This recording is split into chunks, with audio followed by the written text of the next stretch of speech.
стать профессиональным футболистом.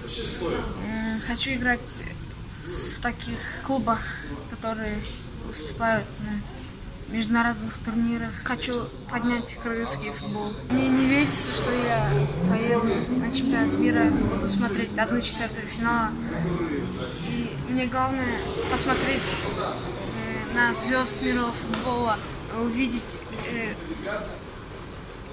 уровень этих команд.